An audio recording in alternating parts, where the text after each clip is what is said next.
नमस्कार, दी मूक नाइट में आप सभी का स्वागत है। मैं पूनम और मिशन जय भीम को लेकर एक बड़ा ऐलान किया गया है। मिशन जय भीम में कहा गया है कि 5 अक्टूबर को, जिस दिन की अशोक विजयदशमी है, उस दिन लगभग 10,000 लोगों को बौद्ध भिक्षा दी जाएगी। यानी कि महात्मा बुद्ध की जो शिक्षा है वो 10,000 लोगों को दी जाएगी और ये कारवा उस दिन शुरू होगा और लगातार हर साल बढ़ेगा। इस कार्य को दिल्ली के कैबिनेट मंत्री राजेंद्र गौतम पाल कर रहे हैं। उनके साथ उनकी पूरी टीम है। मिशन जय भीम का जो नारा है उसकी एक बस है जो पिछले ही महीने शुरू की गई थी, जो पूरे देश में जाएगी और पूरे देश में जाकर लोगों को बौद्ध शिक्षा के बारे में बताएगी। इस बारे में ही राजेंद्र गौतम ने एक प्रेस कॉन्फ्रेंस की है। आइए जानते हैं उन्होंने इस बारे में क्या कहा। नमो बुद्धाय, जय भीम, जय भारत साथियों।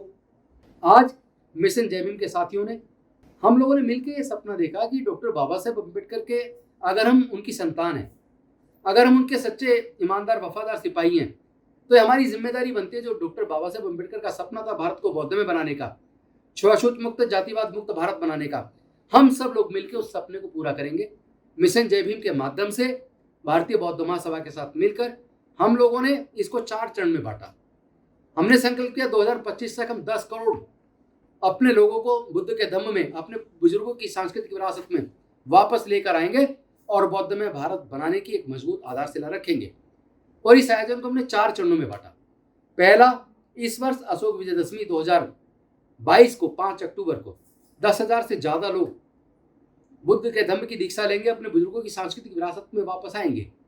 अगले साल अशोक विजयदशमी 2023 में 1 लाख लोग, 2024 अशोक विजयदशमी पर 10 लाख लोग और 2025 अशोक विजयदशमी पर 10 करोड़ लोग, जिसकी शुरुआत इस साल से हो रही है। हमने लक्ष्य तो केवल 10,000 का रखा था, लेकिन मुझे आपको ये बताते हुए बड़ी खुशी हो रही है कि अगर आप देखेंगे तो पूरे देश के कई राज्यों में 50,000 से ज़्यादा लोग तो इसी बार अपने बुजुर्गों की सांस्कृतिक विरासत में घर वापसी कर रहे हैं। तो ये जो हमने सपना देखा था, जितनी उम्मीद की थी उससे कहीं ज़्यादा लोग बढ़ चढ़कर इकट्ठा हो रहे हैं, साथ आ रहे हैं, क्योंकि सब समझ रहे हैं कि जातिवाद मुक्त, छुआछूत मुक्त भारत बनाने के लिए हम ही को आगे आना पड़ेगा। कोई और इस पे काम नहीं करेगा, क्योंकि जिन्होंने जातियां बनाई और जातियों के बनने से जिनको फायदा हुआ वो जातियों को बरकरार रखना चाहते हैं। लेकिन आज हमें समझ आ गया कि जाति की वजह से ही हम लोग हजारों साल से प्रताड़ित हैं और आज भी हम जितना कष्ट झेल रहे हैं, जितने जुल्म हमारे समाज के ऊपर हो रहे हैं, वो जाति की वजह से हो रहे हैं। तो क्यों ना हम पहले अपने अंदर फैले हुए जातिवाद को खत्म करें।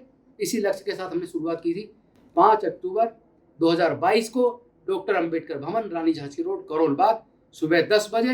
मैं आपसे आह्वान करता हूँ आप सब लोग आइए और आकर अपने बुजुर्गों की गौरवशाली विरासत में, जिसने भारत को गौरवान्वित किया, क्योंकि सम्राट अशोक के टाइम पर पूरा भारत बौद्ध में था, लेके म्यांमार से और ईरान तक पूरा भारत बौद्ध में था। तो अपने बुजुर्गों की उस सांस्कृतिक विरासत को संजोने और संवारने का टाइम आ गया है।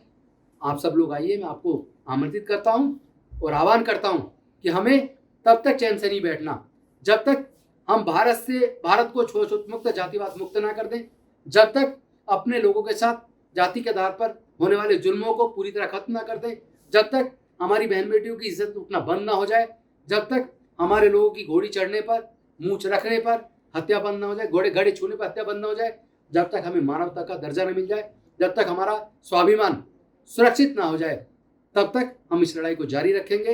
ये मेरा सवाल है। एक आप जो यंगस्टर है, जो नई जनरेशन आ रही है, उनको बीजेपी ने बहुत कंट्रोल किया हुआ। बिहार का आपने जिक्र किया कि हम बिहार में भी काम कर रहे हैं। उस तरफ जो ओबीसी और एससी एसटी के बच्चे, उन पे ज्यादा टारगेट है। मैं वेस्ट बंगाल से, वहाँ भी बहुत टारगेट है। ऐसे में कितना चैलेंज है यंगस्टर को ये बताना कि हम जाति को तोड़कर आगे बढ़ेंगे? देखिए, चैलेंज पहले की तुलना में बहुत कम हो गया, हल्का हो गया है। अब चैलेंज उतना कठिन नहीं है। मैं 54 साल का हूँ, 14 साल की उम्र से लगातार समाज के आंदोलन में, मूवमेंट में, अम्बेडकरी मूवमेंट में हूँ। उस वक्त तो एक जगह से दूसरे जगह तक सूचना देना मुश्किल था, पर्सनली जाना पड़ता था। साइकिल पे जाते थे या 2 व्हीलर पे जाते थे, बल्कि जब शुरुआत की थी तब तो 2 व्हीलर भी नहीं थे। साइकिल पे जाते थे, पैदल जाते थे, बस से जाते थे। और उसके बाद आंदोलन चलता, धीरे धीरे कुछ खास घरों में लैंडलाइन फोन आए। किसी के घर जाना पड़ता था फोन करने के लिए, नंबर भी देते थे तो बोलते थे इतने बजे फोन करना, मैं वहां पहुंच जाऊंगा। आज आपके पास सोशल मीडिया है। आज तो मेन स्ट्रीम मीडिया के मोहताज नहीं हम लोग। आज तो हमारे सबके पास मोबाइल है। मोबाइल से सोशल मीडिया सारी बातें, सारे संदेश जा रहा है। आप सबके यूट्यूब चैनल के माध्यम से पूरे दुनिया में संदेश जा रहा है। तो अब चैलेंज हल्का हो गया है, पहले चैलेंज कठिन था। दूसरी बात, पहले मूवमेंट हमारे जिन लोगों ने शुरू किया वो बूढ़े होकर मर गए, लेकिन मूवमेंट अपने साथ लेके मर गए। आज मुझे इस बात को बताते बड़ी खुशी हो रही है और गर्व भी और गौरव भी हो रहा है। ये आज तो हमारे कॉलेज के पढ़ने वाले बच्चे, नौकरियों में रहने वाले लोग, सारे यंग लोग, वो ही सोशल मीडिया पे पूरी तरह खुल के न्याय की बात कर रहे हैं, न्याय की आवाज उठा रहे हैं। तो अब तो यूथ ने अपने हाथ में ले लिया आंदोलन, अब उतनी तकलीफ नहीं है जितनी पहले थी। तो मैं समझता हूँ पहले की तुलना में रास्ता आसान हो गया। टक्कर जुल्म के खिलाफ है, चाहे उसमें कोई सा वाद हो। हम सभी प्रकार के वाद विवाद को खत्म करके छोड़ेंगे। हमें तो मानवतावाद चाहिए, इंसानियत चाहिए, न्याय चाहिए, समता, स्वतंत्रता, बंधुता और न्याय पर आधारित, प्रज्ञा पर आधारित, करुणा पर आधारित, शील पर आधारित जो बुद्ध का धम्म है, जिसमें सबके लिए समान अवसर है और जिससे भारत गौरवान्वित होता है, उस रास्ते पर चलने में दिक्कत क्या है? जिन देशों ने बुद्ध के धम्म को अपनाया वो तरक्की में दुनिया में आगे निकल गए। तो भारत को अगर तरक्की करनी है तो अपना जो मूल धम्म है भारत का, बुद्धिज्म, जिससे भारत गौरवान्वित हुआ है, उसमें अपनाने में किसी को क्या दिक्कत है? हम तो किसी धर्म के खिलाफ नहीं बोल रहे, किसी को हमला नहीं कर रहे। जिसको जो मानना है उसकी स्वतंत्रता, भारत का संविधान सबको इजाजत देता है, अपने धार्मिक आस्था की स्वतंत्रता की इजाजत देता है। तो सबका अपना पर्सनल व्यू है, तो फेथ तो अपना पर्सनल होता है, जिसको जो मानना माने। Thank you. नमो बुद्धाय।